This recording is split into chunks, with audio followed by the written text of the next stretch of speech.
அதாவது கடந்த வெள்ளிக்கிழமை நான் இங்கே வந்திருந்த போது ஒரு வசனத்தை சிந்தித்தோம். அது என்ன வசனம்னு சொன்னால், அது எபிரேயருக்கு எழுதினத்தை பாருங்கள். எபிரேயருக்கு எழுதின நிருபம் 11ஆம் அதிகாரம், எபிரேயர் 11ஆம் அதிகாரம், அதன் 24, 25 வசனங்கள் வாசிங்க. மோசே தான் பெரியவனான போது பார்வோனின் குமாரத்தினுடைய மகன் எனப்படுவதை அவன் வெறுத்து அநித்தியமான பாவ சந்தோஷங்களை அனுபவிப்பதை பார்க்கலாம் தேவனுடைய ஜனங்களோடே துன்பத்தை அனுபவிப்பதை தெரிந்து கொண்டான். அடுத்த வசனம், அவன் இனி வரும் பலன் மேல் நோக்கமாக இருந்து எகிப்தில் உள்ள பொக்கிஷங்களிலும் கிறிஸ்துவின் நிமித்தம் வரும் நிந்தையை அதிக பாக்கியம் என்று எண்ணினான் என்ற அந்த வசனத்தின் அடிப்படையில் கடந்த நாளிலே நாம் ஒரு செய்தியை நாம் சிந்தித்திருக்கிறோம். அதில் என்ன முக்கியம் என்று சொன்னால், இனி வரும் பலன் மேல் நோக்கமாயிருந்தான். ஹல்லேலூயா. இப்போது இந்த உலகத்தில் நமக்கு கிடைக்கிற பலன், இனி நமக்கு கிடைக்க போகிற பலன் என்று சொல்லி 2 காரியத்தை அந்த பகுதியில் நாம் புரிந்து கொள்கிறோம். பொதுவாக உலகத்தில் எல்லா மனிதர்களும் பிறப்பு முதல் இறப்பு வரைக்கும் உள்ள வாழ்க்கையில் தாங்கள் விரும்புகின்ற ஆசைப்படுகின்ற எல்லா காரியங்களும் கிடைக்க வேண்டும் என்று தான் ரொம்ப வேகமாக இருக்கிறார்கள். சீக்கிரமாக கிடைக்கணும், நினச்சது மாதிரி கிடைக்கணும், இல்லைன்னா சோர்வு, வருத்தம். விசுவாசிகளாக இருந்தாலும் பல வேளை கொஞ்சம் பின்வாங்கிலாம் போயிடுவாங்க. ஏன்னா நான் இதை எதிர்பார்த்தேன், அதை எதிர்பார்த்தேன், நான் எதிர்பார்த்தது மாதிரி ஒன்றும் இல்லையே என்று சொல்லி சோர்ந்து போகிற சூழ்நிலை உண்டு. ஹல்லேலூயா. ஆனால் இங்கே ஒரு முக்கியமான வார்த்தை இருக்கிறது. அந்த மோசே அரண்மனையில் வாழக்கூடிய சூழ்நிலை இருந்த போதிலும் அவன் அதை பெரிதாக எண்ணாமல் இனி வரக்கூடிய பலன் மேல் அவனுக்கு ஒரு நோக்கம் இருந்ததுனால தான் அவன் அந்த பாடுபட்ட தன்னுடைய மக்களோடு இணைந்து கொள்ள அங்கே வந்து அது நிமித்தம் சில சிரமங்கள் எல்லாம் வந்து மீண்டும் தேவனால் அழைக்கப்பட்டு ஊழியத்துக்கு வந்தான் என்கிற காரியத்தை நாம் பார்க்குறோம். இங்கே நாம் சிந்திக்கிற விஷயம், இனி வரும் பலன் மேல் நோக்கமாக இருப்பது. ஹல்லேலூயா. அப்போ விசுவாச ஜீவியம் என்று சொல்வது, சபை என்று சொல்வது, இந்த உலகத்திலே நாம் அடையக்கூடிய காரியங்களை அடிப்படையாக கொண்டது அல்ல என்பதை மிக முக்கியமாக நாம் கவனத்திலே கொள்ள வேண்டும். இந்த உலகத்தில் உள்ள காரியங்களை அடைவதென்று சொன்னால், நாம் விசுவாசிகள் என்றோ தேவனுடைய பிள்ளைகள் என்றோ தேவனுடைய ராஜ்யத்துக்குரியவர்கள் என்றோ அழைக்கப்பட வேண்டிய அவசியம் இல்லை, இல்லையா? இந்த உலகத்தில் பாருங்கள், எவ்வளோ ஜனங்கள் பலவிதமாக வர்றாங்க, வாழ்கிறாங்க. இந்த உலகத்தில் உள்ள காரியங்களெல்லாம் அனுபவிச்சுட்டு கடந்து போய் கொண்டிருக்கிறார்கள் என்பதை நீங்கள் நன்றாகவே அறிந்திருக்கின்றீர்கள். அவங்க உலகத்தில் நினச்சதெல்லாம் சாதிச்சுட்டு ஒரு நாள் எல்லாத்தையும் போட்டுட்டு போகிறாங்க. எனக்கு ஒரு பாட்டனார், தாத்தாவுக்கு அப்பா, அவர் தான் எனக்கு பேர் போட்டாராம், எங்கள் அம்மாவுக்கு தாத்தா. அவர் நல்ல வசதியான நபர். அந்த காலத்தில் ரொம்ப அந்த வட்டாரத்தில் உள்ளவங்கெல்லாம் ரொம்ப வறுமையானவங்க. இவர் வந்து கொஞ்சம் நல்ல வசதியான ஒரு நபர். அவர் காலமாகிவிட்டார். அவர் அந்த பாக்ஸில் வச்சுருக்காங்க. அப்போ வறுமையாக போகிறாரு. நான் ரொம்ப சின்னவன், எனக்கு நல்ல ஞாபகம் இருக்குது. இவ்வளோ வறுமையாக போகிறாரு அப்படி என்று சொல்லி எல்லாருக்கும் வருத்தம். கடைசி நேரம் வருங்கையோடு போகிறார் மனுஷன் அப்படின்னு ஒரு ஆள் அப்பச்சன் போதும் தடி பிடித்து கொண்டு நடக்கும், இந்த தடியை கொடுத்த உடனும் கொண்டு வச்சாங்க. இன்னொரு ஆள் செருப்பு அப்பச்சன் போட்டுக்கிட்டு நடக்கும், செருப்பை போட்டு விடணும். இன்னொரு ஆள் அப்பச்சன் பைபிள் படிக்கும், அவர் சிஎஸ்ஐ கோயிலில் டீக்கனார் அந்த காலத்தில், அவருக்கு அதை கொடுத்து விடணும். இப்படி ஒவ்வொருத்தருக்கும் அப்படி பல முயற்சி எல்லாம் பண்ணாங்க. பண்ணி எடுத்து ரொம்ப கஷ்டப்பட்டு லாக் பண்ணி எல்லாம் கொண்டு வச்சுட்டான். ஸோ அது அவங்க ஆசை, அவங்க விருப்பம். இவ்வளோ விலையும் நிலையுமா இருந்தவர் வரங்கையோடைய போகிறாரு. உலகத்தில் உள்ள அநேகருக்கு நல்ல மாதிரி தான், இமயம் சரிந்தது, இமயம் புதைந்தது எல்லாம் சொல்கிறாங்க. சரி, அவங்கள கிண்டல் பண்ணலை, அவங்களுக்கு அறிவு, அவங்களுக்கு தேவன் கொடுத்த வெளிச்சம் அவ்வளவு. நமக்கு இனி வரும் பலன் மேல் நோக்கமாக இருக்கும்படி தான் ஒரு அழைப்பை தேவன் தந்திருக்கிறார் என்பதை இந்த நேரத்தில் மிக முக்கியமாய் மனதிலே நாம் கொள்ளணும். ஹல்லேலூயா.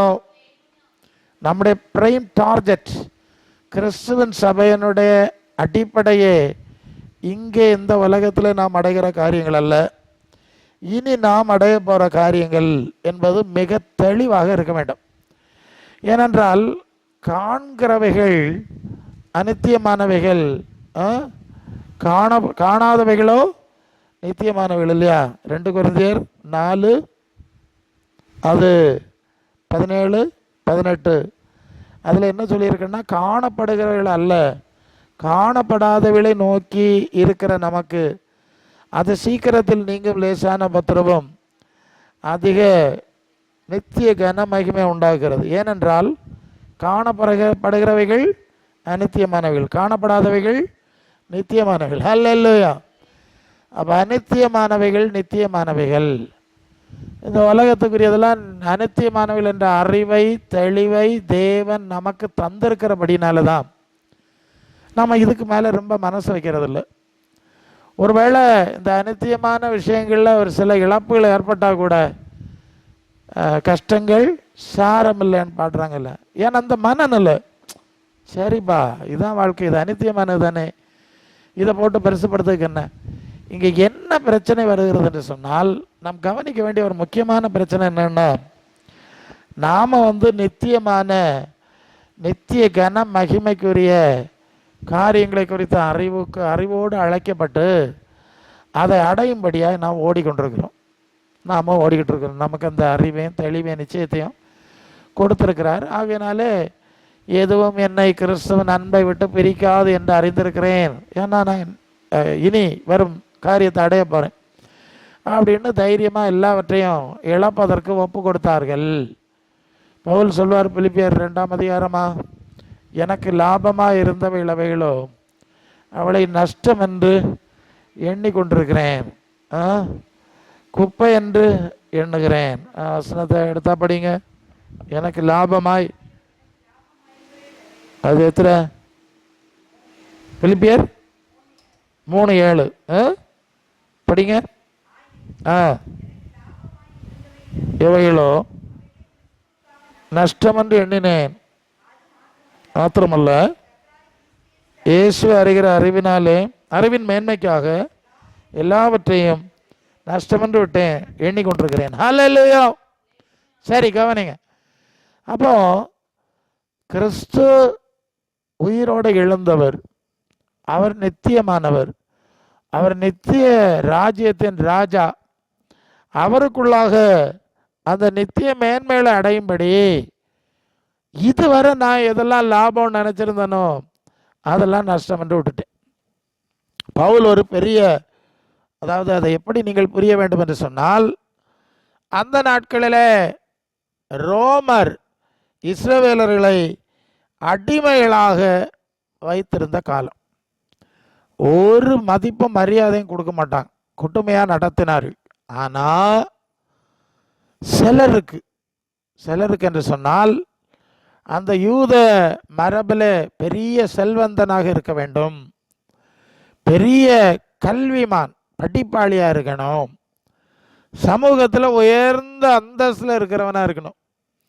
இப்படிப்பட்டவங்களுக்கு சிலருக்கு தங்களுடைய மக்களுக்கு சமமான ஒரு குடி உரிமை, அது ரோம குடி உரிமை, பிரஜா உரிமைன்னு சொல்லுவாங்க. அவங்களும் ரோம குடிமக்களை சம அந்தஸ்து உள்ளவங்க. அவங்கள ஈஸியாக பிடிச்சி அரெஸ்ட் பண்ண முடியாது, விசாரணை இல்லாமல் தண்டிக்க முடியாது. அவனை தண்டிக்கணும்னா ரோம ராஜா அவன் உத்தரவு போட்டான், நம்ம சுப்ரீம் கோர்ட் வர போய் ஜனாதிபதியினுடைய அனுமதி வாங்கினா தான் தண்டனை கொடுக்கணும்னு இருக்க மாதிரி அது அவர்களுக்கு மட்டும்தான். மற்றவங்களுக்கு அந்த பிரச்சனை கிடையாது, யாரையும் என்ன வேணாலும் செய்வான். அப்படிப்பட்ட ரோம அரசாங்கத்தினுடைய குடி உரிமை பெற்றவர் தான் இந்த பவுல் இல்லையா? அதனால தான் அவரை ஒரு சந்தர்ப்பத்தில் பிடிச்சிட்டாங்க. பிடிச்சு அடிக்கிறதுக்கு பலமாக கட்டுறாங்க. ஒரு இடத்துல வாரினால கட்டுறாங்க, கட்டி வச்சு தான் அடிப்பாங்க. அப்படி கட்டி இறக்கி கட்டும்போது பவுல் சொல்லுகிறான், நான் ரோமன், என்ன விசாரணை பண்ணி எனக்கு மேலே குற்றம் இல்லாமல் என்ன அடிக்கப்படாது. அதே நேரம் ஒரு யூதனாக இருந்தால் அவனை அடித்து தான் விசாரிப்பாங்க.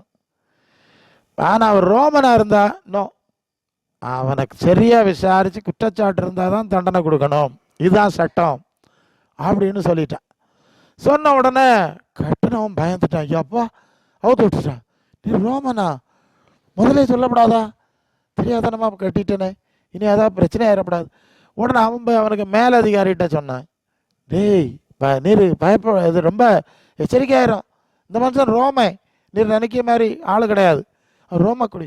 அவனை வந்து கேட்குறான், ரோமனா? ஆமாம் நான் ரோமன் தான், ரோம குடியிருமப்பட்டோம். அப்படியாப்பா, எப்பா மன்னிச்சிடப்பா, உனக்கு கட்டுறது தப்பு தான்ப்பா, உன்னாடி எங்களுக்கு சட்டம் அப்படி இருக்குது, ஒன்றும் தொடப்படாது.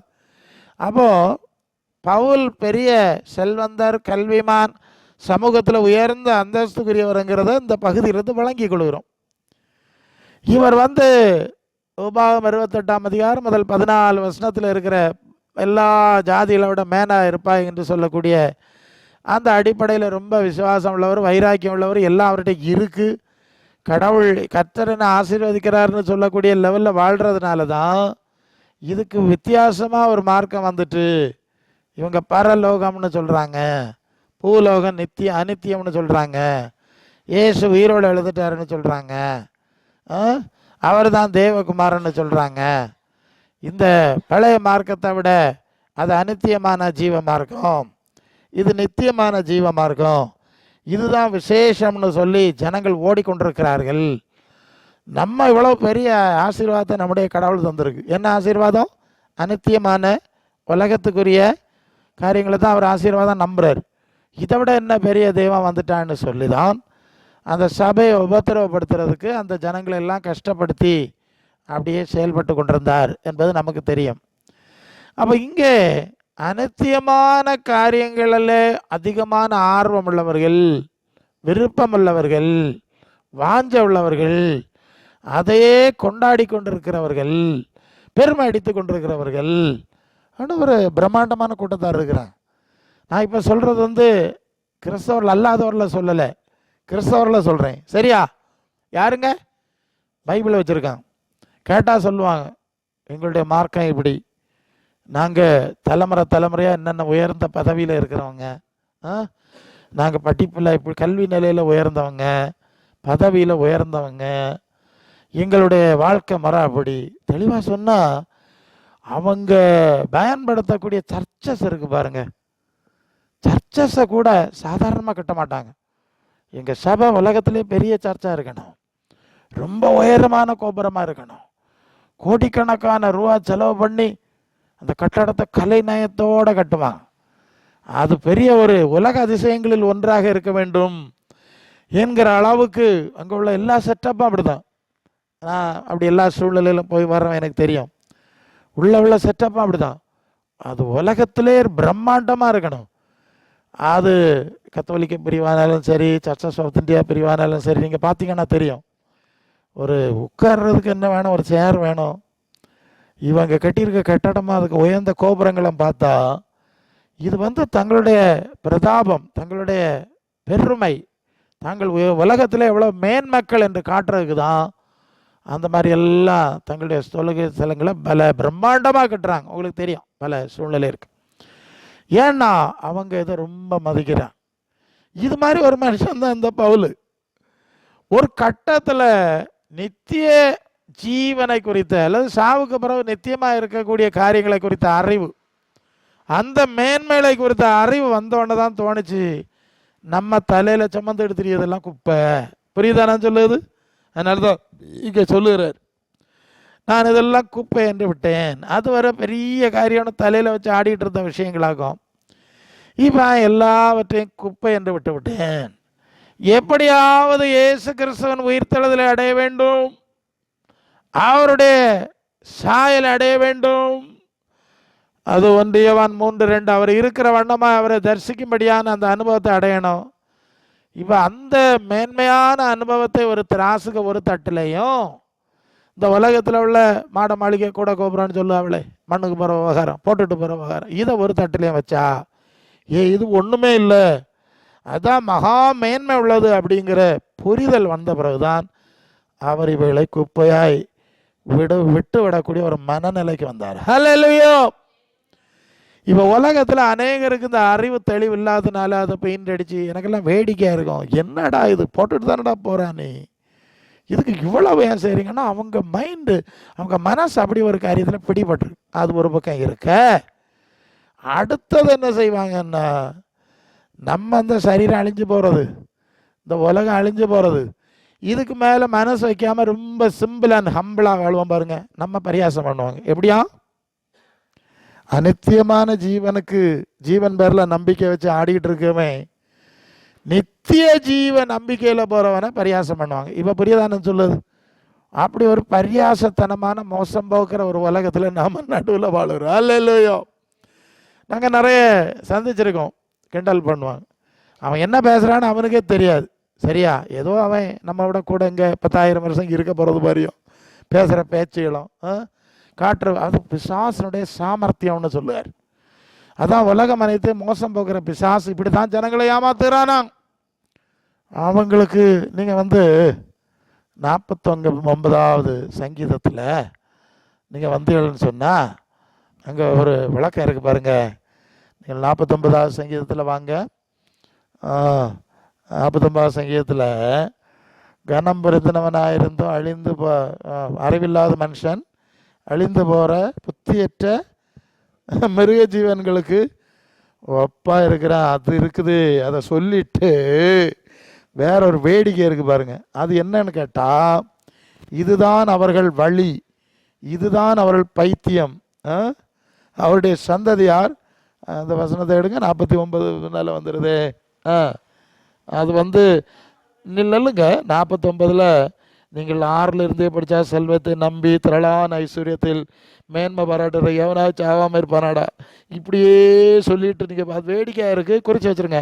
ஞானிகள் மறிக்கிறார்கள், நர்மூரமாக எல்லாம் அழிஞ்சு போகிறார்கள், ஆசையை மற்றவர்கள் வைத்து போகிறாரு, தங்களுடைய வீடுகள் நித்திய காலமாகவும் தங்களுடைய வாசஸ்தலங்கள் தலைமுறை தலைமுறையாக இருக்கும் என்பது அவருடைய உள்ளத்தின் அபிப்பிராயம். இப்போ பார்த்துடுங்க, அவர்கள் தங்கள் நாமங்களை தங்கள் நிலங்களுக்கு தரிக்கிறார்கள். ஆகிலும் கனம் பெருந்தினவனாக இருக்கிற மனுஷன் நிலைத்திருக்கிறது இல்லை, அழிந்து போகிற மனுஷனுக்கு ஒப்பா இருக்கிறார். அடுத்த வசனம், இதுதான் அவர்கள் வழி, இதுதான் அவர்கள் பைத்தியம், ஆகிலும் அவர்கள் சந்ததியாய் அவர்கள் சொல்லை அதான் பார்த்தீங்களா. இப்படியாகும் மனுஷனுடைய காரியம். இப்போ ஆளுக்கு இங்கே உலகத்தில் உள்ள நடப்புது நினைவெல்லாம் வேற. அப்போ அப்படி மெச்சிக்கொள்கிறார்கள். அது ஒரு பக்கம். இப்போ நம்ம நித்திய ஜீவனுக்கு போகிற ஆள் என்ன செய்யணும்? பரியாசம் பண்ணணும், கிண்டல் பண்ணணும். அது எப்படி கிண்டல் பண்ணுவாங்களாம்? 1 கொரிந்தியர் 4:9 வசனம் படிங்க. 1 கொரிந்தியர் 4:9 நீங்கள் படிங்க. என்ன படிக்கிறீங்க? தேவன் அப்போஸ்தலராகிய எங்களை மரணத்துக்கு குறிக்கப்பட்டவர்களை போல கடைசியானவராய் தோன்றப்பட பண்ணினார். படிங்க 4:9. எங்களுக்கு தோன்றுகிறபடி அப்போஸ்தலராகிய எங்களை மரணத்துக்கு குறிக்கப்பட்டவர்களை போலன்னா தூக்கு தண்டனை கைதி. 10ஆம் தேதி அவனுக்கு தூக்கு தண்டனைன்னா அவனுக்கு என்ன மதிப்பு இருக்குமோ அது குறிக்கப்பட்டவர்களை போல் கடைசியானவர்களாக காணப்பட பண்ணினார். உலகத்துக்கும் யூதருக்கும் மனுஷருக்கும் வேடிக்கையானோம். கிறிஸ்துவ நிமித்தம் பைத்தியக்காரர். பார்த்துடுங்க, நீங்க எல்லாம் புத்திசாலிகள், நாங்கள்லாம் பலவீனர், நீங்கள்லாம் பலவான்கள், நீங்கள் கனவான்கள், நாங்கள்லாம் கனவினர். இந்நேரம் வர பசி உள்ளவர்கள், தாகம் உள்ளவர்கள், நிர்வாணிகள், குற்றுண்டவர்கள், தங்க இடமில்லாத இருக்கிறோம், கைகளினாலே வேலை செய்து பாடுபடுகிறோம், ஆசீர்வதிக்கிறோம், சகிக்கிறோம், தூசிக்கப்பட்டு வேண்டிக் கொள்கிறோம். வார்த்தையை பார்த்துக்க, உலகத்தின் குப்பையை போலவும் எல்லாரும் துடைத்து போடுகிற அழுக்க பலானும். அப்போது பிரதான அப்போஸ்தலர்கள் என்று சொல்லக்கூடிய முக்கியமான ஆண்டோடைய ஊழியக்காரர்களை எப்படி உலகத்தில் நடத்தியிருக்காவ? தூக்கு தண்டனை கைதிக்கு உள்ள மதிப்பு தான் கொடுத்துருக்காவ, குப்பையை போல வச்சுருக்காவ. அப்போ அவர்களுக்கு இதுதான் கடந்து போனாவ. யார் நித்திய ஜீவனுக்கு போகிற மகிமையின் ராஜ்யத்துக்கு போகிறவர்கள், மகிமையின் ராஜ்யத்தின் வேலை செய்கிறவங்க. மண்ணுக்கு போகிற ராஜ்யத்துக்குள்ளே வேலை செய்கிறவன் போகிறா பார்த்தீங்களா? எத்தனை காரில் போகிறான், முன்னால் ஒரு காரு பின்னால் ஒரு காரு, எஸ்காட்டு, லைட்டு. அப்போ அவர் மந்திரி, அவர் பெரியவர். உலகத்தில் போகிற வேலையை போக்குவரவா அப்படிதான் போகிற. கடைசியில் மண்ணில் கொண்டு வச்சே வேலையும் ஒரு எத்தனையோ குண்டா ஆளாளுக்கு வித்தியாசம் கொண்டு மாறுபடுமோ சுட்டு என்ன ஆர்ப்பாட்டம், எப்படி பார்த்துடுங்க. அப்போது நித்திய ஜீவ கன மகிமைக்கு போகிறவன் எப்படி ஆர்ப்பாட்டம் பண்ணியிருக்கணும்? ஆனால் ஆர்ப்பாட்டம் பண்ணவும் இல்லை.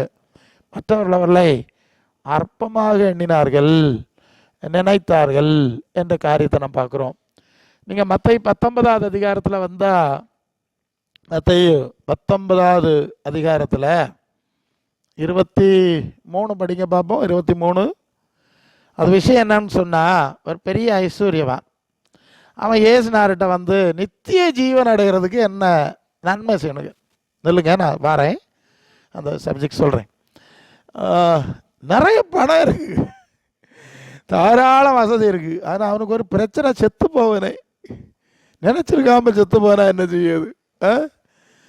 இதெல்லாம் வேஸ்ட் ஆகி போயிருமே. அதனால தான் அவனுக்கு சாவாமல் இருக்கக்கூடிய ஏதாவது ஐடியா உண்டா?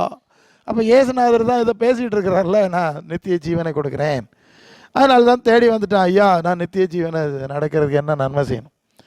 அப்போ ஏசு சொல்கிறார், நீ கற்பனையில் கடைப்பிடி. அது என்னன்னு கேட்டால் அந்த 10 கட்டளை. நீ யூதன், அந்த மார்க்கத்தில் உள்ளவன், உனக்கு நியாயப்பிரமாணம் கொடுத்துருக்கு. நீ நியாயப்பிரமாண கட்டளையை கடைப்பிடிச்சா உனக்கு என்ன உண்டு? நித்திய ஜீவன் உண்டு. ஆனாலும் அவனுக்கு மனசு திருப்தி அடையலை. பணம் தாராளம் இருக்குது, அது ஒரு பக்கம். சரி, நீ கற்பனையை கடைப்பிடிச்சா உனக்கு நல்ல சிறு வயது முதல் கடைப்பிடிக்கிறேன்னு சொல்கிறல்ல, நித்திய ஜீவன் கிடைக்கும். அவனுக்கு அதில் திருப்தி இல்லை.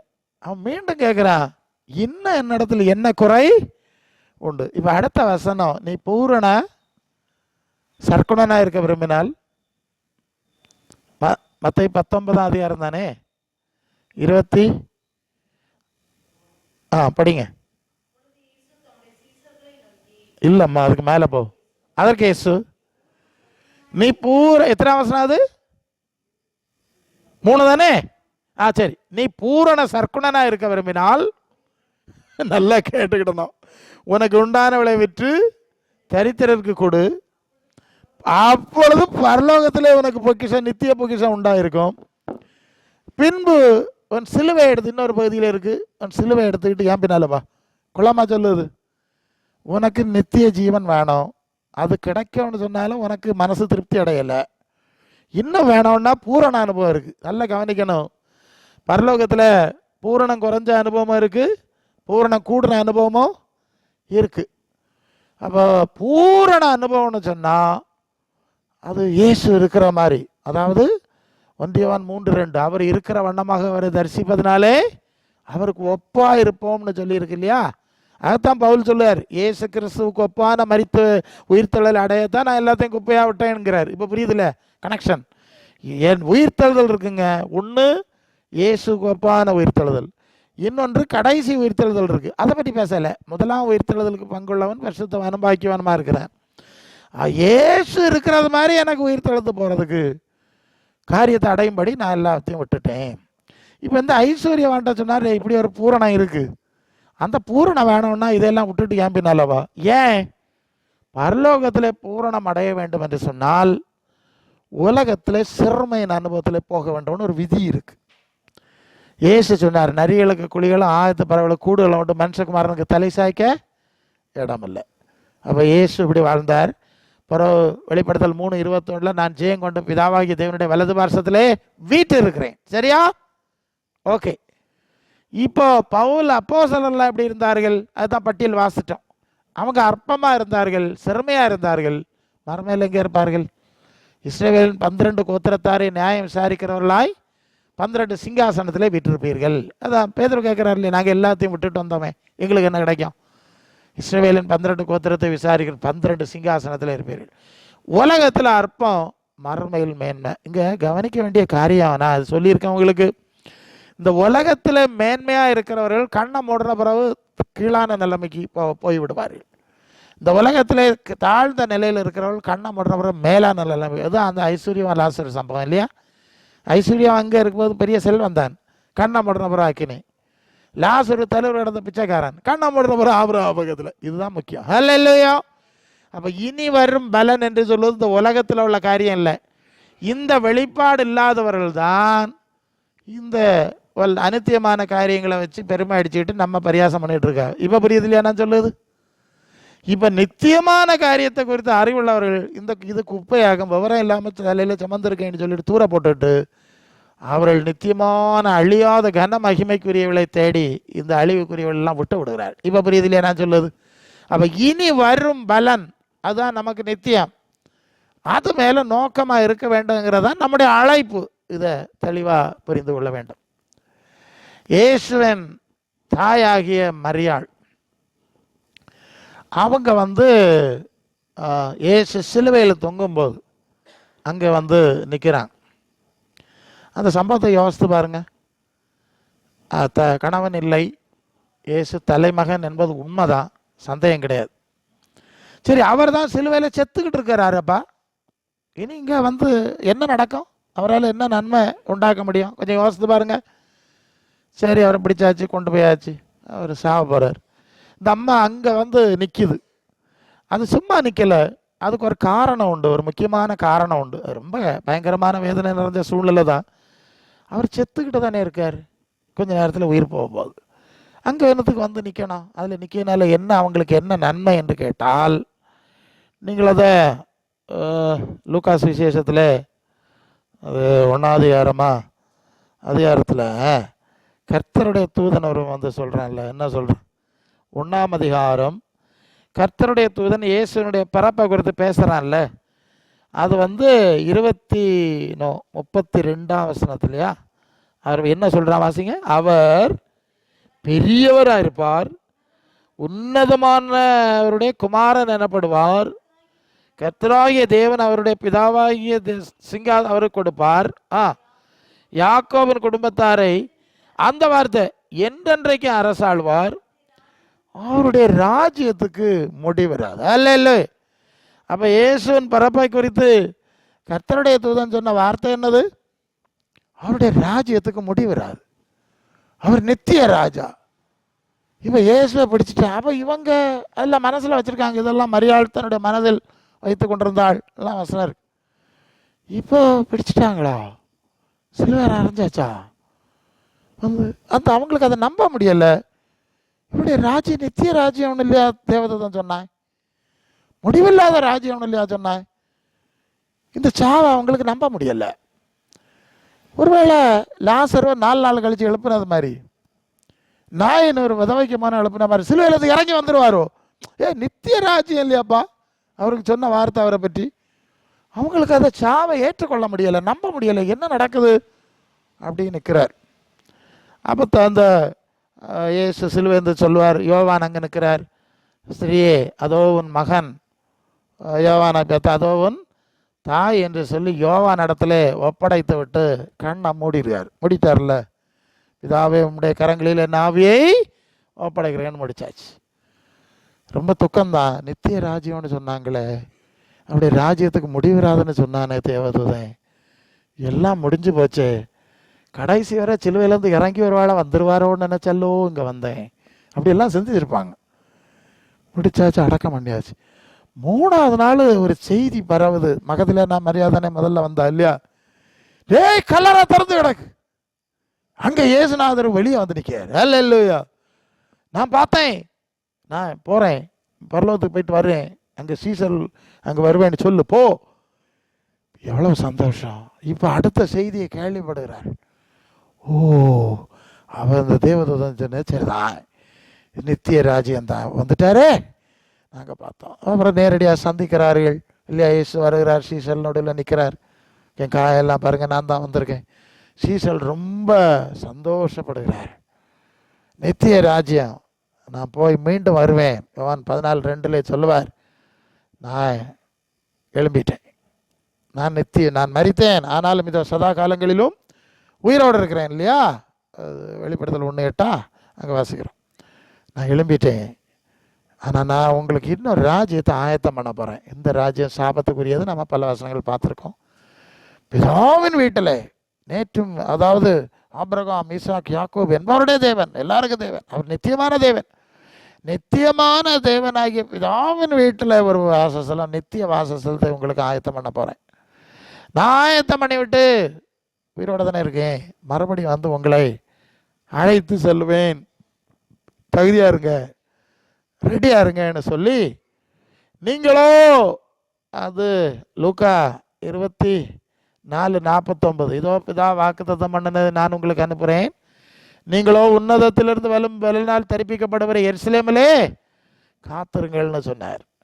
உடனே அந்த அம்மாவும், நீங்கள் வந்து அது அப்போஸ்தலர் நடபடிகள் 1ஆம் அதிகாரம் 14ஆம் வசனத்தில் இந்த அம்மா என்ன செஞ்சுருக்காவ, நீங்கள் அந்த சிலுவை மூட்டில் நிற்கும்போது மரியா மட்டும்தான் நின்னாவ. மரியா உண்டு, மகதலேனா மரியா உண்டு இல்லையா, யோவான் உண்டு, வேறு யாருமே இல்லை. ஏன்னா ஆம்பளைகள் போனால் ஆபத்துங்கிற சூழல். இப்போ நீங்கள் 1ஆம் அதிகாரம் 14ஆம் வசனத்தில் வந்தா, இந்த மரியா அம்மா இயேசுவின் சகோதரர்களாகி மற்ற மரியாளுக்கு வேறு பிள்ளைகள் இருந்தாவேன்னு இருக்கு இல்லையா, அவங்களெல்லாம் கூட்டிகிட்டு வந்திருக்காங்க. அந்த வசனத்தை படிங்க, 1:14. எல்லாரும் ஸ்திரீகள் மரியாளோடும் அதான் அவருடைய சகோதரரோடும் கூட ஒருமனப்பட்டு ஜெபத்திலும் வேண்டுதலிலும் தரித்திருந்தார். ஹல்லேலூயா. இந்த அம்மா போய் லே வாருங்க போ, ஏசு உயிரோட எழுப்பியாச்சு. அவர் சொன்ன, அவரை பற்றி தேவதூதன் வச்சிருந்தான், அவருடைய ராஜ்யத்துக்கு முடிவில்லை, நாங்கள் பார்த்தோம், வா, அவர் உன்னதத்திலிருந்து வரக்கூடிய பரிசுத்தாவி அனுப்புவேன்னு சொல்லியிருக்கார், போ அங்கே போயிருந்து ஜெபம் பண்ண வாருங்க. கூட்டிகிட்டு வந்து தாயார் பிள்ளைகள் எல்லாம் சேர்ந்தார் ஜெபிச்சிருக்காங்க. அந்த குறிப்பு அங்கே இருக்குது பற்றியெல்லாம். ஹல்லேலூயா. அவர்கள் பரிசுத்தாவியை பெற்றுக்கொண்டார்கள். நித்திய ஜீவனுக்கு அந்த தேவதூதன் சொன்ன அவருடைய ராஜ்யத்துக்கு முடிவில்லைன்னு சொன்ன அந்த ராஜ்யத்துக்கு சாட்சியாய் வாழ்ந்து கடந்து போயிருக்கிறார்கள். ஹல்லேலூயா. அப்போ இனி வரும் பலன் மேல் நோக்கமாக இருக்கத்தக்க ஒரு சூழ்நிலை அவர்களுக்கு இருந்ததுனால தான் அவர்கள் இந்த பாதை வழியாய் கடந்து வர முடிந்தது. ஹல்லேலூயா. அப்போ நாம் அதே பாதையில் தான் பயணிக்க அழைக்கப்பட்டிருக்கோம். அவங்க நடந்த பாதையில் தான் நம்ம நடக்கணும் இல்லையா, அந்த பாதையில் தான் நடக்க அழைக்கப்பட்டிருக்கிறோம். அப்போ நம்முடைய நோக்கம் என்னவென்று கேட்டால், மரித்தோரின் உயிர்த்தெழுதல் என்று சொல்லக்கூடிய இனி வரும் பலன். ஹல்லேலூயா. அது லூக்கா 20:36, மரித்தோர் உயிர்த்தெழுதலை அடைய பாத்திரவான்களாக எண்ணப்படுகிறவர்கள் அவர்கள் தேவனுக்கு பிள்ளைகளும் தேவதூதர்களுக்கு ஒப்பாக இருப்பார்கள், அவர்கள் இனி மறிக்க மாட்டார்கள். பார்த்தீங்களா, இதுதான் இனி வரும் பலன். ஒரு புதிய சரீரம், ஒரு புதிய மகிமை, புதிய சிங்காசனம், புதிய கிரீடம் எல்லாம் இருக்குல்ல. இது புதிய உடலை பார்த்தோம். வெளிப்படுதல் 3:5 ஜெயங்கொள்ளுவனுக்கு வெண் வஸ்திரம், புதிய மகிமை. வெளிப்படுத்தல் 19:8 சுத்தம் பிரகாசம் உள்ள மெல்லிய வஸ்திரம் தரித்துக் கொள்ளும்படி அவர்களுக்கு அளிக்கப்பட்டது பரிசுத்தவான்களுடைய நீதிகளே. 1 கொரிந்தியர் 15:40-41 சூரியனுடைய மகிமை வேறே, சந்திரனுடைய மகிமை வேறே, நட்சத்திரங்களுடைய மகிமை வேறே, எல்லாம் வித்தியாசமான மகிமையில் இருக்கிற மாதிரி மரித்தோர் உயிர்த்தெழுதலும் அப்படியே இருக்கும். இப்போ என்னாச்சு, புதிய சரீரம், புதிய மகிமை. அதான் வெளிப்படுத்தல் 3:21 ஜெயங்கொண்டு நான் சிங்காசனத்தில் இருக்கிற மாதிரி என்னோட சிங்காசனத்தில் உட்கார பண்ணுவேன். வெளிப்படுத்தல் 2:10 மரண பரியந்தம் உண்மையாயிரு, ஜீவ கிரீடத்தை உனக்கு தருவேன். அப்போ இயேசுனுடைய சுவிசேஷத்தினுடைய உண்மையாக இருந்தால் ஜீவ கிரீடம். வேறு மாதிரி உலகத்தில் உயர்ந்த மாளிகை அங்கே யாரையும் இப்போ உயர்ந்த ஸ்தானங்களுக்கு யாரையும் சொல்லு ஆளுகளுக்கு மலர் வளையம், என்னது ரீத்து மலையாளம் சரிதானே. அப்போ நம்ம நித்திய ஜீவ கிரீடத்தை அடையும்படியாய் இனி வரும் பலன் மேல் நோக்கமுடையவர்களாக இருக்கும்படி அழைக்கப்பட்டிருக்கு. தான் சபைக்கு அஸ்திபாரம். கிறிஸ்துவன் சபைக்கு அஸ்திபாரம் இங்கே இருக்குது, அதுக்கு பவர் இங்கே இருக்குது. நம்ம பவர் எப்போன்னு சொன்னால், மற்றவியெல்லாம் மண்ணில் வைக்கும்போது அவிய பவர் முடியும். நம்ம அந்த அது வந்து 14 யோவான் 10 வெளிப்படுத்தல் 14:23 கர்த்தருக்குள் மரிக்கிறவர்கள் பாக்கியவான்கள் என்று எழுது, அவர்கள் தங்கள் பிரயாசங்களை விட்டு இளைப்பார்வார்கள். எங்கே போகிறார்கள்? இளைப்பார்வார்கள். ஹல்லேலூயா. அவர்கள் இளைப்பாற போகிறார்கள். தானியேல் 12ஆம் அதிகாரத்தில் அந்த வசனம் படிங்க. ஞானவான்களோ என்றால் ஆகாய மண்டலத்து ஒளியை போலவும் அநேகரை நீதிக்கு உட்படுத்துகிறவர்கள் நட்சத்திரங்களைப் போலவும் என்றைக்கும் உள்ள சதா காலங்களிலும் பிரகாசிப்பார்கள். 12ஆம் அதிகாரம், அது தானியேல் 12ஆம் அதிகாரத்தில். சரியா? அது எத்தனை வசனம்? சரி, வாசிங்க. ஞானவான்கள் ஒளியை போல அநேகரை நீதிக்கு உட்படுத்துகிறவர்கள் நட்சத்திரங்களைப் போல சதா காலங்களிலும் அவர்கள் பிரகாசித்து கொண்டே இருக்கிறார்கள். அது 3ஆம் வசனம் பார்த்துக்கிடுங்க. 12:3 இல்லையா? 2ஆம் வசனம் என்ன சொல்லுது? பூமியின் தூளிலே நித்திரை பண்ணுகிறவர்களாகிய அநேகர் சிலர் நித்திய ஜீவனுக்கும் சிலர் நித்திய நிந்தைக்கு இகழ்ச்சிக்கு விழித்து. இப்போ 4ஆம் வசனம் சொல்லுது, தானியேலாகிய நீயோவென்றால் முடிவு காலம் மட்டும் புதை பொருளாக வைத்திரு. இன்னும் இன்னொரு வசனத்தை பார்க்கணும். அது 13 கடைசி வசனத்து வாங்க. நீயோவென்றால் கடைசி வசனம், நீயோவென்றால் முடிவு வரும் மட்டும் போயிரு. நீ இளைப்பாரி கொண்டிருந்து நாட்களின் முடிவிலே உன் சுதந்திர வித்துகள் வந்துருப்பா. தானியேல் பாபிலோன் ராஜாவுக்கு நேபுகாத்நேச்சருக்கு அரண்மனையில் அவனை பிடிச்சிட்டு வந்துட்டாங்க. கர்த்தருக்கு விரோதமாக இந்த ஜனங்கள் கலகம் பண்ணதுனால எருசலேமை ஆண்டவர் அழிச்சிட்டார். அவன் நேபுகாத்நேச்சரை ஸ்தானாபதி நேபுசராதனை அனுப்பி அழிச்சு போட்டார். அது எரேமியா 52:12. அப்போது அநேகர் அழிக்கப்பட்ட போதிலும் சாத்ராக் மேஷாக் ஆபேத்நேகோ தானியேல் போன்றவர்கள் அழிக்கப்படாமல் பிடிச்சு கொண்டு பாபிலோனுக்கு கொண்டு போயிட்டான். எனது கொண்டு போயிட்டான்னா அங்கே ஏதாவது வீட்டு வேலைக்கு வச்சுக்கிடலாம் இல்லையா? அப்படின்னு வாலிபர்கள் இல்லையா நல்லா வேலை செய்யான்னு கொண்டு வச்சா, இவனும் நல்ல திறமையும் அறிவும் இருந்ததுனால ராஜ அரண்மனையிலே வேலை கிடச்சிடுச்சு. வேலை இல்லையா? எங்கே வேலை கிடச்சிட்டு? ராஜ அரண்மனையில் அவனுக்குள்ளே இருந்த ஞானத்தினால அவனுக்கு பெரிய பதவி எல்லாம் கிடச்சி. தானியேல் அங்கே இருக்கிறான். பெரிய பதவி, ராஜ பதவி, அரண்மனையில் பதவி, உயர்ந்த பதவியில் இருந்த பிறவும் அவன் அங்கே உள்ள ஒன்றுலேயுமே சேரலையான். அங்கே உள்ள ஆகாரங்களில் சாப்பிடலை. அவன் எப்போ பார்த்தாலும் எருசலேமுக்கு நேராக ஜன்னல் பலகனி இல்லையா, ஜன்னலை திறந்து அவன் 3 வேளை ஜெபம் பண்ணுவான். ஏன்னா எருசலேமுக்கு நேராக தான் ஜெபிக்க வேண்டும், எருசலேமுக்கு நேராக தான் கண்களை இறக்கணும், கைகளை உயர்த்தி ஜெபிக்க வேண்டுங்கிறது பிரமாணம். அதனால் அவங்க எங்கே இருந்தாலும் எருசலேம் இருக்க திசைக்கு நேரம் தான் ஜெபிப்பார். எருசலேம் கண் பார்வைக்கு தெரியாது எவ்வளவு தூரம் கொண்டு போனான்னு. ரொம்ப தூரம் ஆயிடுச்சு. கல்தேர் தேசத்துக்கும் இங்கே ரொம்ப தூரம், கண்காணாத தேசம். இப்படி பார்க்க கண்ணில் தெரியலை. ஆனால் உத்தேசத்துக்கு இந்த திசையில் தான் இருக்குன்னு, எருசலேம் இருக்குன்னு அவனுக்கு ஒரு ஐடியா இருக்குது. அந்த ஐடியாவில் ஜன்னலை அந்த திசைக்கு நேர திறந்துருந்து ஜெபிக்கிறான். அவனுக்கு மனசு அரண்மனையில் இருந்தாலும் மனசு அரண்மனையில் இல்லை. இல்லையா? இல்லை இல்லையா? ஒன்றுலேயுமே ஒட்டாமல் தானே இருந்திருக்கேன். மனசெல்லாம் எப்படா இந்த இதை விட்டுட்டு எனக்கு சொந்த தேசத்துக்கு போவேன், கஞ்சி குடிச்சு கிடந்தாலும் அங்கே கிடக்கலாம், எருசலேமுக்கு போவேன், ஆலயத்துக்கு போவேன், தேவனை தொழுது கொள்வேன். இங்கே உள்ள பல ஆராதனை, பாட்டு, கூத்து, இசைக்கருவி எல்லாம் இருக்கிற அரண்மனையில் உள்ள தொழுகை தெரியாதா? வழிபாடு எல்லாம் இசை வல்லுநர்கள் எல்லாம் வச்சுருந்தாலும் அவனுக்கு அதில் சந்தோஷம் வரையில்லை. இல்லையா? ஆமாம், அப்படித்தான். நித்திய ஜீவனுக்கு நியமிக்கப்பட்டவர்கள், நித்திய ஜீவனுக்கு அழைக்கப்பட்டவர்கள் அநித்தியமான ஜீவனுக்குரிய இடத்துல போனால் அவளுக்கு பாட்டு வருமா, சந்தோஷம் வருமா?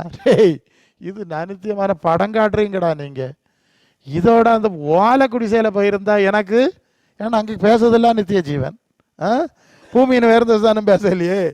இனி அநித்தியமான ஜீவனையாக்கம் பற்றி பூமியின் வேர்ந்தசானம் பேசி பேசி முட்டாளாக்கிட்டு இருக்கா. இது கேட்டு கேட்டு நாங்கள் நிறைய கேட்டு புளிச்சிட்டோம். நித்திய ஜீவனுக்குள்ள காரியத்தை கேட்குற இடத்துல போயிருந்தா ஒரு சந்தோஷம் இருக்குது. அதில் இருந்து தேவன் ஆராய்ச்சியில் ஒரு ஒரு ஒரு ஒரு என்ன இருக்குது, தகுதி இருக்குது, அதுக்குன்னு ஒரு ராயல்ட்டி இருக்குது இல்லையா? இது இந்த மாதிரிப்பட்ட கூத்தில் போயிருக்கிற என்ன இருக்குது? அதனால் அங்கெல்லாம் உள்ள ஆராதனை எல்லாம் பார்த்தீங்கன்னா நிறைய மைக்கெல்லாம் தொங்க விட்டுருக்கோம். ஒவ்வொரு ஆளுக்கும் ஒரு மைக்கு. ஆமாம், சனிக்கிழமை சாயங்காலம் ஒரு கொயர் ப்ராக்டிஸ். ஆமாம், ஆராதனைக்கு மைக்கு. ஆமாம், கொயர் ப்ராக்டிஸ். இப்படி இல்லை அப்படி, இப்படி இல்லை அப்படி. முந்தின நாளே போட்டு பிள்ளைகளெல்லாம் கூட்டி அங்கே மைக்கெல்லாம் வச்சு, அடுத்த நாள் அப்படிதான் அப்படி கொயர் கொயர் கொயர் இதெல்லாம் வச்சாலும் கூட்டம் படித்து வேற செத்தா வீட்டுக்கு போயிட்டு போகிற மாதிரி அங்கே வீட்டுக்கு அனித்தியமான ஜீவன் தானே, அங்கே ஜீவன் இல்லையே. ஜீவன் இல்லாதனாலே இப்படி எல்லாம் படம் காட்டி ஜீவன் உண்டாக்குது நீங்கள். சரி, இங்கே ஆமாம் கொயரம் இல்லை, பெரிய பாட்டுக்குழுவம் எல்லாம் ஒன்றும் இல்லை. அது ஒரு தனி சந்தோஷம் தான் இல்லையா? நித்திய ஜீவனுக்கு போகிறோம். சரி, அப்போ நித்திய ஜீவனுக்காய் நியமிக்க நாம் அழைக்கப்பட்டிருக்கிறபடினால தான் அந்த சூழ்நிலை சிறுமையாக இருந்தாலும் சிறுகூட்டமாக இருந்தாலும் இந்த பரியாசக்காரர் உட்காராமல் சொல்லியிருக்கு இல்லையா? பரியாசக்காரர் உட்காரும் இடத்தில் உட்காராதுன்னு சொல்லியிருக்கு. ஆகாமிய கூடாரத்தில் தங்கி இருப்பதை பார்க்கிலும் கர்த்தருடைய ஆலயத்தின் வாசல் படியிலே தங்கி இருப்பதை வாசல்ல இருப்பேன் இல்லையா? அதில் தான் எனக்கு சந்தோஷம். பார்த்துக்க, ஏன்னா கூட்டத்துக்கு போனோம், அதில் இருந்துக்கு சேவம் பண்ணணும். என்ன சேவம்னு கேட்டால் அவர் வசனத்தோட முடிச்சணும். அது அது மத்தேயு 5ஆம் அதிகாரம் 6ஆம் வசனம். அதை படிங்க. சந்தோஷப்பட்டு களி கூறுங்கள், பரலோகத்தில் உங்கள் பலன் மிகுதியாக இருக்கும். அந்த வசனம் அது 5ஆம் அதிகாரத்தில் 6ஆம் வசனமா இருக்கட்டும், நீங்கள் எடுத்து வச்சுக்கிடுங்க. நல்ல கவனிக்கணும். சந்தோஷப்பட்டு களி கூறுகிறதுனால பரலோகத்துக்கு போக முடியாது பாருங்க. அந்த வசனத்தை சரியா மொழிபெயர்க்கணும். சந்தோஷப்பட்டு களி கூறுகிறதுனால பரலோகத்துக்கு போக முடியாது.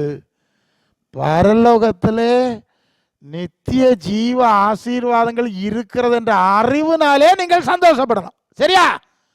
பெரிய பிரசங்க மாதிரிலாம் போட்டு தப்பாக்குது. நீங்கள் சந்தோஷப்பட்டு களி கூர்ந்தாலும் பரலோகத்துக்கு போக முடியாது. நமக்கு பரலோகத்திலே நித்திய ஜீவ ஆசீர்வாதங்கள் இருக்கிறதுங்கிற விசுவாசமும் அறிவு நம்பிக்கை இருக்கிறதுனால நாம் சந்தோஷப்பட்டு களி கூறுகிறோம். சோரம் கிடையாது, தண்ணியும் கிடையாது, வீடும் கிடையாது, கூடம் கிடையாது, ஒன்றும் கிடையாது, சோக்க இடம் உண்டு, எல்லாம் இருந்தாலும் ஏன் சந்தோஷம்? எப்படி ஆக சந்தோஷமாக இருக்குதுயே?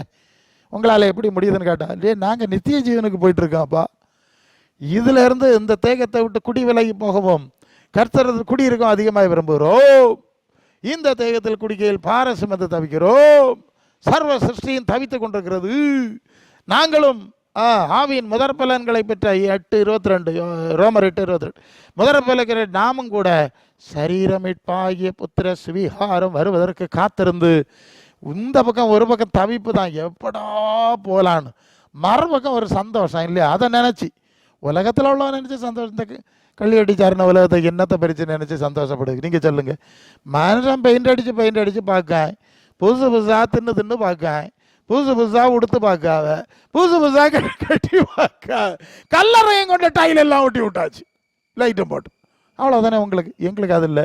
எங்களுக்கு ஒரு நித்திய ஜீவ நம்பிக்கை தேவன் தந்திருக்கிறபடினாலே அதனாலே நாங்கள் சந்தோஷமாக இருக்கிறோம். அல்ல அப்போது அதனால தான் அந்த வசனத்தில் தேவனுடைய ராஜ்யம் புசிப்பும் குடிப்பும் அல்ல, அது தேவநீதியும் சமாதானமும் பரிசுத்தாவினால் உண்டாகிற. அப்போது இது பரிசுத்தாவினால் உண்டாகிற சந்தோஷமாக்கும். இது ஸ்கொயர் ப்ராக்டிஸில் வர சந்தோஷம் கிடையாது. இது கலர் லைட்டு போட்டு வர்றது கிடையாது. பார்த்துக்க, இந்த மாதிரி மேனாமினிக்கு எல்லாம் காட்டி உண்டாகிறதில்ல. இது பரிசுத்தாவினால் உண்டாகிறது. அது பரலோகத்திலேருந்து வர்ற ஆவி. அது பரலோகத்தை பற்றிய சந்தோஷத்தை எங்களுக்கு கொடுக்கும். அப்போ நமக்குள்ள விசுவாசிகளின் சந்தோஷம் என்று சொன்னால் பரலோகத்தை குறித்த சந்தோஷம். அதுதான் சிறைச்சாலையில் 16ஆம் அதிகாரத்தில் நீங்கள் 24 அங்கே வரும்போது சிறைச்சாலையில் அவர்களுக்கு தேவனை துதித்து எப்படி பாடுது? அந்த சங்கடமான சூழ்நிலையில், அந்த துக்கமான வேதனையான இடத்துல எப்படி பாட்டு வரோம்னா, அவருடைய மனசு உலகத்தில் கிடையாது. முடிக்கணும்.